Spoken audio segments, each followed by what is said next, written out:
Hello, and welcome to Senior Wise Journey. It's a beautiful thing to reach our 60-second, 70-second, and beyond. These are our golden years, a time for wisdom, reflection, and enjoying the fruits of a life well lived. But what if I told you that some of our simple, everyday habits, things we do without a second thought, are quietly chipping away at this precious time? They are the silent thieves of vitality, the unseen architects of a shortened life. We often focus on the big things, like diagnosed illnesses or major accidents, yet we overlook the subtle daily choices that have a far greater cumulative impact.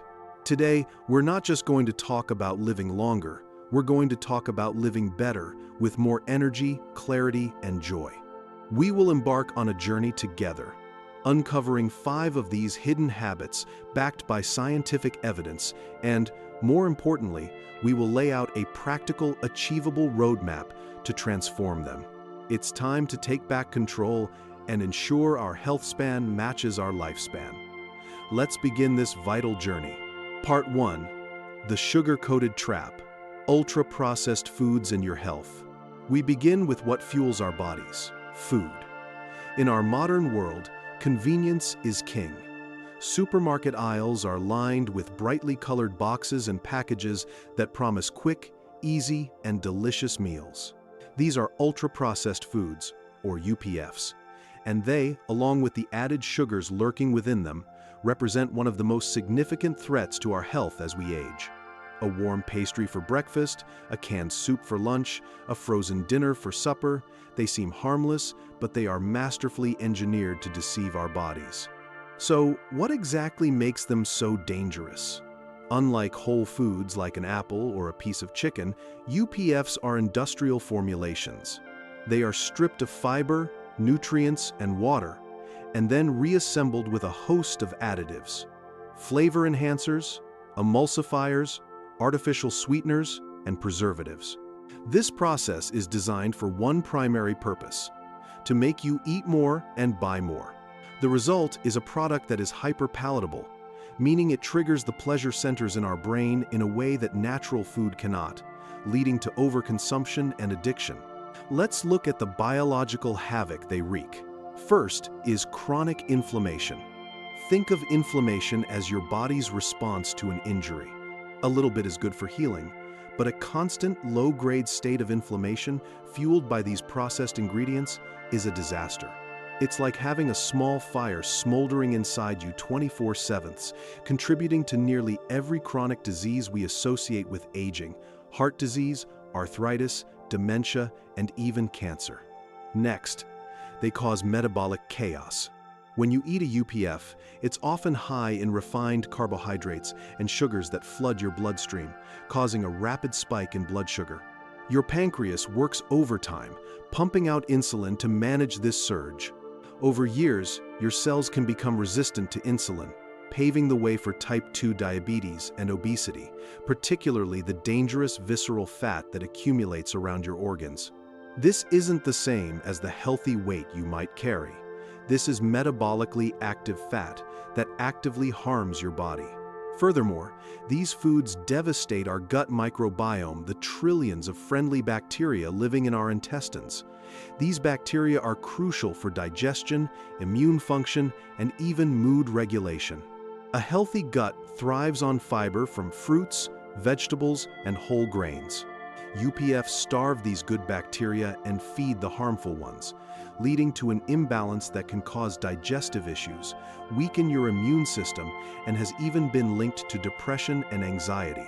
Your action plan for reclaiming your plate. Transforming your diet can feel overwhelming, but it's about making small, consistent changes. Here's how to start your Senior Wise journey in the kitchen. Become a label detective. The front of the box is advertising, the back is information. Make it a habit to read the ingredients list. If it's long, full of words you can't pronounce, or lists sugar in its first few ingredients, put it back. Remember, sugar has many disguises: high fructose corn syrup, dextrose, maltose, cane juice, and more. A short, recognizable ingredient list is your best friend. Embrace the 80/20 rule. Perfection is the enemy of progress. Don't aim for a complete, overnight overhaul. Instead, strive for the 80-20ths rule. Make 80% of your meals from whole, unprocessed foods, fruits, vegetables, lean proteins, nuts, seeds, and whole grains. This leaves 20% for flexibility, for that piece of cake at a birthday party or a special treat.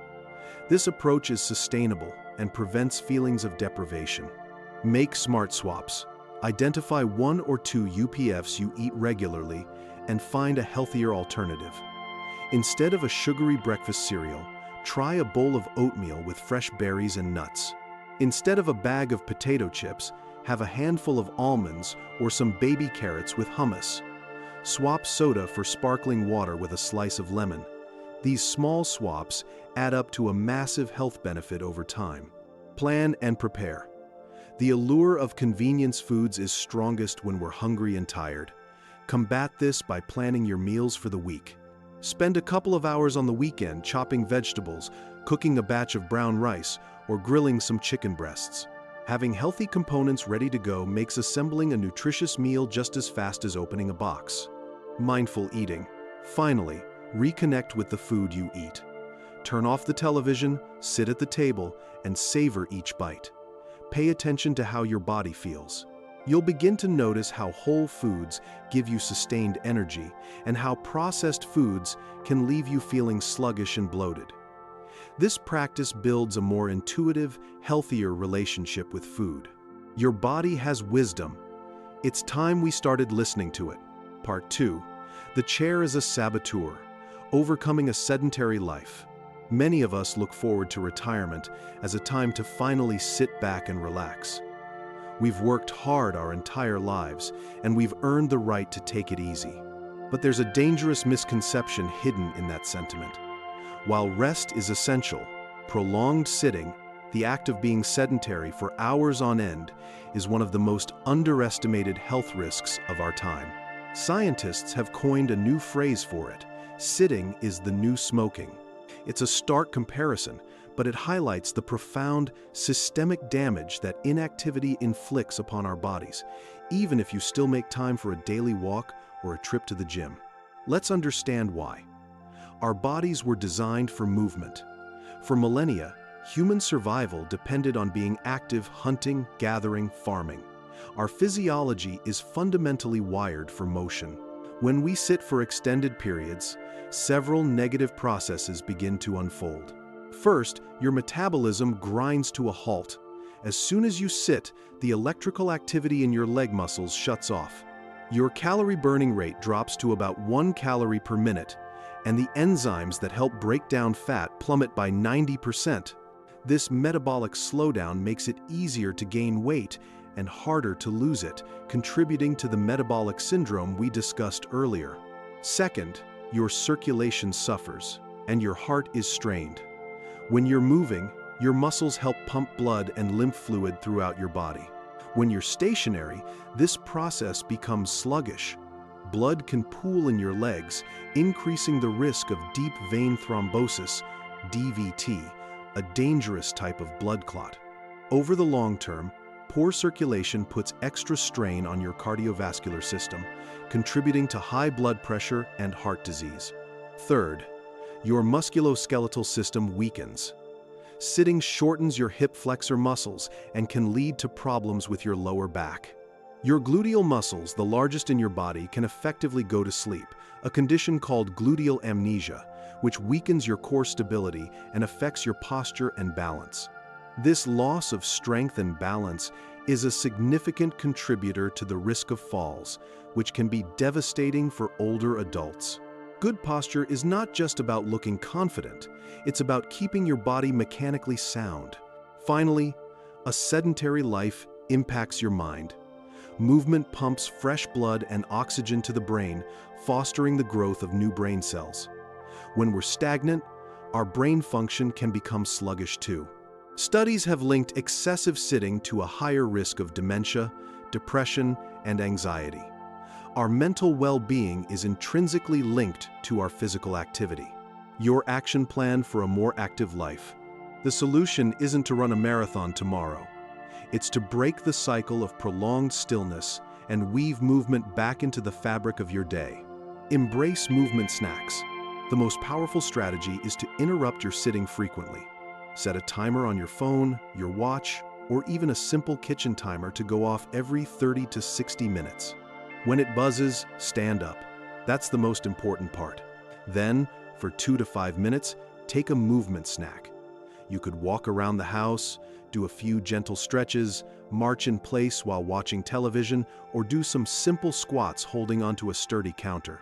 This simple act reawakens your muscles and resets those negative metabolic processes. Integrate motion into daily routines. Look for opportunities to turn stationary tasks into active ones. When you're on the phone, stand up and pace.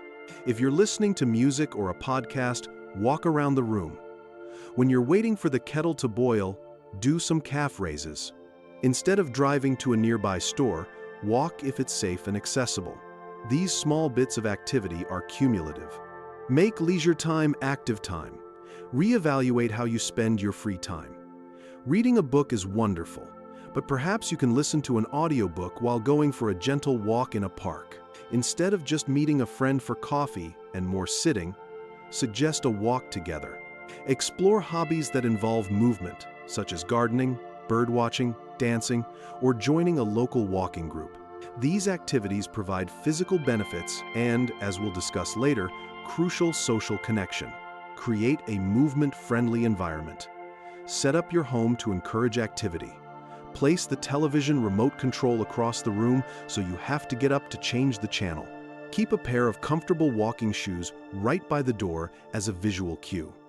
If you use a computer, consider setting it up on a higher counter for periods of standing work.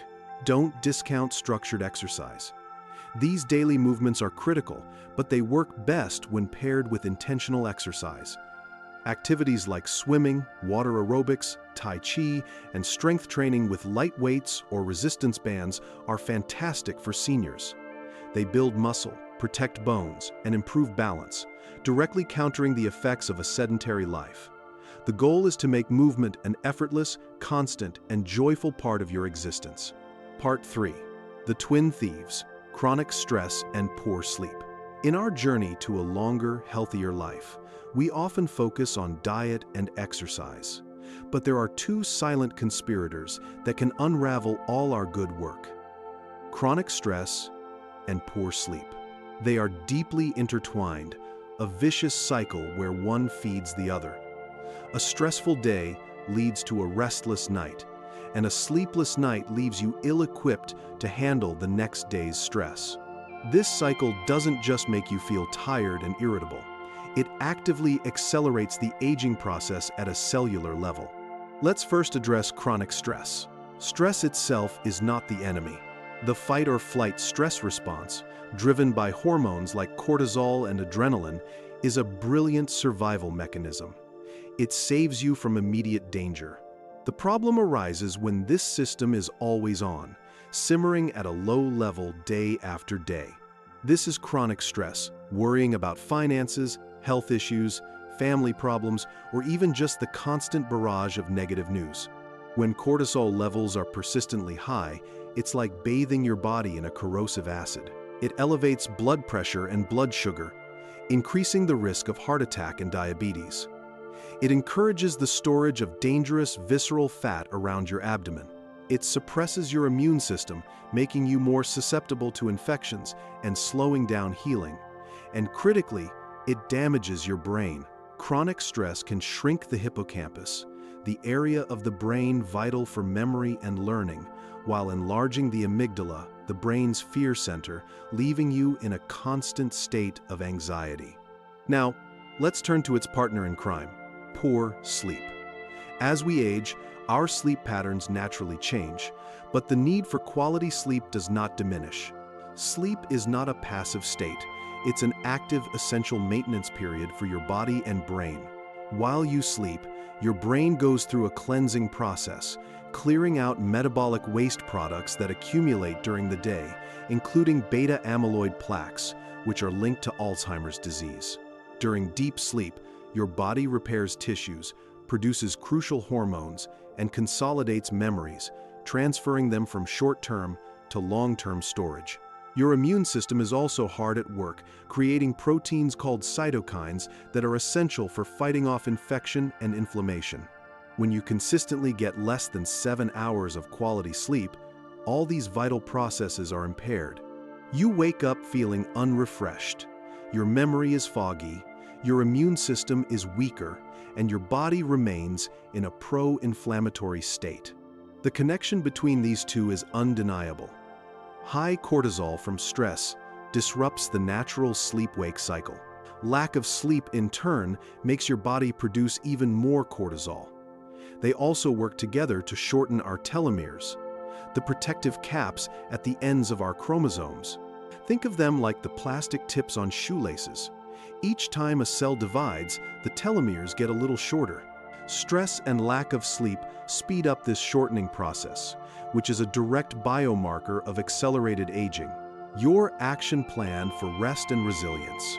Breaking this cycle requires a two-pronged approach: actively managing stress during the day and fiercely protecting your sleep at night. Develop a stress management toolkit. You can't eliminate all sources of stress, but you can change how you respond to them. Find what works for you. For many, a simple mindfulness or meditation practice, even just 5 to 10 minutes a day, can be transformative. Deep breathing exercises, like the box breathing technique, inhale for 4 counts, hold for 4, exhale for 4, hold for 4, can instantly calm your nervous system. Other powerful tools include journaling to get worries out of your head, spending time in nature, listening to calming music, or engaging in a hobby you love. Establish a wind-down ritual. You can't expect your brain to go from 60 to 0 the moment your head hits the pillow. You need to create a buffer zone. An hour before bed, dim the lights and turn off all electronic screens, TVs, computers, phones. The blue light they emit suppresses melatonin, the sleep hormone. Instead, engage in calming activities. Read a physical book, take a warm bath with Epsom salts, listen to a gentle podcast, or do some light stretching. This ritual signals to your brain that it's time to prepare for sleep. Create a sleep sanctuary. Your bedroom should be a haven for rest. Keep it cool, dark, and quiet. Use blackout curtains, an eye mask, or earplugs if needed. A white noise machine can help mask disruptive sounds. Crucially, reserve the bed for sleep and intimacy only. If you're lying awake for more than 20 minutes, get out of bed, go to another room, and do something relaxing until you feel sleepy again. This prevents your brain from associating the bed with a state of anxious wakefulness. Practice smart sleep hygiene. Be consistent with your sleep schedule, going to bed and waking up around the same time every day, even on weekends. Avoid large meals, caffeine, and alcohol close to bedtime. While a drink might make you feel drowsy initially, it disrupts the quality of your sleep later in the night. Know when to seek help. If chronic stress, anxiety, or insomnia persist, don't hesitate to speak with your doctor or a mental health professional. These are treatable conditions, and seeking support is a sign of strength, not weakness. Investing in your mental and emotional well-being is one of the most powerful things you can do for your longevity. Part 4. The poison of isolation. Rebuilding social connections. We've covered the physical aspects of health, what we eat, how we move, and how we rest. But there is another pillar of well-being that is just as critical, and perhaps even more so in our golden years: social connection. Humans are social creatures by nature. For our ancestors, being part of a tribe was essential for survival. Being cast out was a death sentence. Today, that deep, primal need for connection is still wired into our DNA, and when it's not met, the consequences can be devastating. Social isolation and the feeling of loneliness it often breeds have been shown to be as damaging to our health as smoking 15 cigarettes a day. It's a challenge that can become more acute as we age. Retirement can mean the loss of daily contact with colleagues. Friends may move away or pass on. Physical mobility issues might make it harder to get out. Adult children are often busy with their own lives. It's easy to find yourself spending more and more time alone. This isn't just a matter of feeling sad, it's a physiological threat that your body takes very seriously. When your brain perceives loneliness, it interprets it as a state of danger. It triggers the same chronic stress response we just discussed, flooding your body with cortisol. This leads to that familiar cascade of negative effects: increased inflammation, high blood pressure, and a weakened immune system. Studies have shown that lonely individuals have a less effective immune response to vaccines and are more vulnerable to viruses. The body is essentially diverting its resources to deal with the perceived threat of being alone, leaving it exposed on other fronts. The impact on the brain is particularly profound. Meaningful social interaction is a complex workout for your brain, involving language, memory, empathy, and problem solving. When you lack this stimulation, your cognitive function can decline more rapidly. Social isolation is a major risk factor for the development of dementia and Alzheimer's disease. We need connection to keep our minds sharp and engaged. It's crucial to distinguish between being alone and being lonely. Being alone can be a peaceful, restorative experience. Loneliness, on the other hand, is the distressing feeling of being disconnected, of not having a trusted confidant or a sense of belonging. It's about the quality of your relationships, not the quantity of your social contacts. You can be in a crowded room or even in a marriage and still feel profoundly lonely if you lack genuine, meaningful connection. Your action plan for cultivating connection. Building and maintaining a strong social network is a proactive, lifelong endeavor. It is a vital investment in your health. Be intentional and proactive. Don't wait for the phone to ring. Be the one to make the call. Treat your social interactions with the same importance as a doctor's appointment. Schedule regular calls with family and friends. Set up a standing weekly lunch or coffee date. Make it a non-negotiable part of your routine. The simple act of reaching out can make a world of difference, both for you and for the person you're contacting. Nurture your third places. Sociologists talk about third places locations outside of home, first place and work, second place, where community is built. For seniors, these are invaluable. Think about what interests you. Could you join a book club at the local library? Take a class at a community college? Volunteer for a cause you care about? Join a group at your local senior center? These places provide a built-in structure for meeting people who share your interests, which is a fantastic foundation for new friendships. Focus on quality over quantity. It's not about being a social butterfly. It's about having a few people in your life you can truly count on, people you can share your joys and your fears with. Invest your social energy in these deep, reciprocal relationships. Be a good listener, be vulnerable, share your own experiences. True connection is a two-way street. Embrace technology thoughtfully. Technology can be a double-edged sword. Mindlessly scrolling through social media can actually increase feelings of loneliness. However, used intentionally, it can be a powerful tool for connection. Video calls with grandchildren who live far away, online groups for people with shared hobbies, or reconnecting with old friends on Facebook can be wonderful ways to bridge physical distance. The key is to use it as a supplement to, not a replacement for, real-world interaction. Don't be afraid to ask for help. If you are struggling with profound loneliness, it's okay to seek support. A therapist or counselor can help you work through the underlying issues and develop strategies for building connections.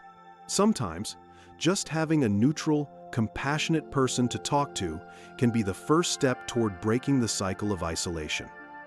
Remember, reaching out is a sign of your enduring will to thrive. Part 5. The deceptive drink. Re-evaluating your relationship with alcohol. For many of us, a glass of wine with dinner or a beer while watching the game is a deeply ingrained ritual. It's a way to unwind, socialize, and celebrate.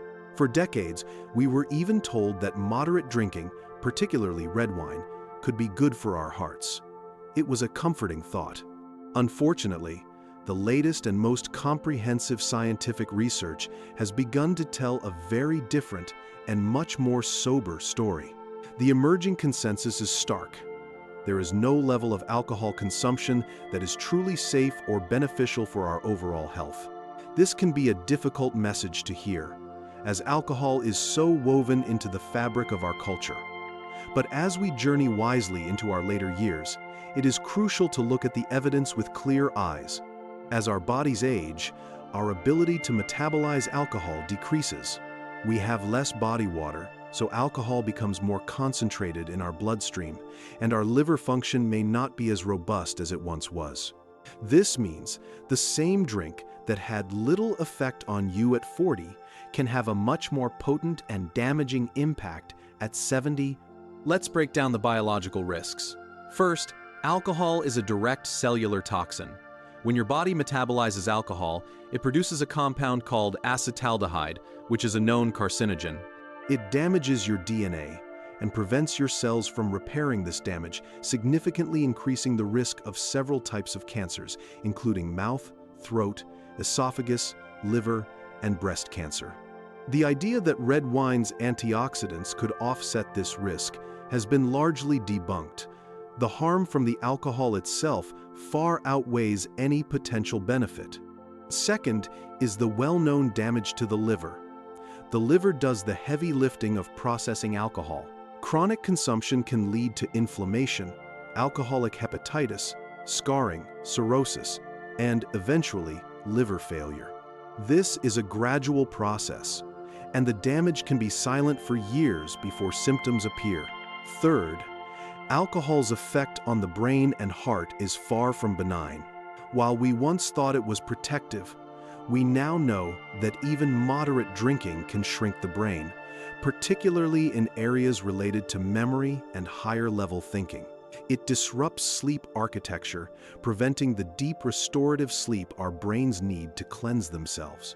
For the heart, while it may have a minor blood-thinning effect, it also contributes to high blood pressure, irregular heartbeats, atrial fibrillation, and a weakening of the heart muscle itself.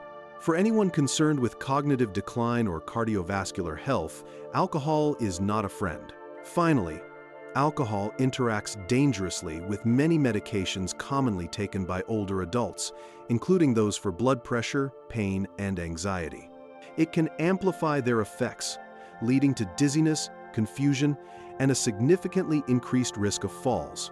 Furthermore, it can be a crutch for dealing with the emotional challenges of aging, such as grief or loneliness, creating a dependency that masks underlying issues and prevents healthier coping strategies. Your action plan for a healthier relationship with alcohol. This isn't about judgment. It's about empowerment through knowledge. It's about making conscious choices that align with your goal of a vibrant, healthy life. Honestly, reevaluate your why. Take a moment for honest self-reflection. Why do you drink? Is it truly for the taste? Or is it a habit, a way to cope with stress, a tool for socializing, or a way to numb difficult feelings? Understanding the role alcohol plays in your life is the first step. Once you identify the why, you can start to find healthier, more effective ways to fulfill that need. If it's stress, perhaps it's time to build that stress management toolkit we discussed. If it's for social reasons, focus on the conversation and connection, not the drink itself. Set clear, evidence-based limits. If you choose to continue drinking, do so with full awareness of the risks. Current guidelines suggest that for older adults, moderate is even less than for younger people. Many experts would recommend no more than 1 drink a day for women and men over 65, with several alcohol-free days each week. Be mindful of portion sizes. A standard drink is 5 ounces of wine, 12 ounces of beer, or 1.5 ounces of spirits. It's easy to overpour at home. Discover sophisticated alternatives. The non-alcoholic beverage market has exploded in recent years. There are now incredible non-alcoholic beers, wines, and spirits that mimic the taste and ritual of their alcoholic counterparts without the harm. Explore brewing different types of herbal teas, making infused water with fruit and herbs, or mixing up creative mocktails. The ritual can be just as satisfying without the alcohol. Build a supportive environment. Let your friends and family know about your decision to cut back or abstain. If they are supportive, they can be great allies. If you find that your social life revolves heavily around alcohol, it may be time to suggest new activities that don't, like going for walks, visiting museums, or playing games. Stay educated and inspired. Continue to read and learn about the health impacts of alcohol. Listen to podcasts or read books by people who have chosen an alcohol-free life and are thriving. The more you reinforce the positive reasons for your choice, the easier it will become. This is not about deprivation. It is about choosing health, clarity, and vitality for the precious years ahead. We have journeyed together through 5 critical areas of our daily lives: the food on our plates, the movement in our bodies, the quality of our rest, the richness of our connections, and the contents of our glass. These are not 5 separate issues. They are woven together, each one influencing the others. A healthy meal gives you the energy to move. A good walk helps you sleep better. A restful night gives you the resilience to connect with others. This is the beautiful, holistic nature of health. The path to a longer, more vibrant life isn't about a single magic pill or a dramatic, unsustainable overhaul. It is built upon the foundation of small, conscious, and consistent choices made every single day. You hold the power to make these choices. You have the wisdom of experience on your side. Take one step today. Choose a smart swap for a processed food. Take a 5-minute movement snack. Reach out to a friend. Start your journey to reclaiming your vitality, one wise choice at a time. Thank you for joining me on this Senior Wise journey. If this message resonated with you, please like this video, share it with someone you care about, and subscribe to the channel for more content to help you live your golden years to the fullest.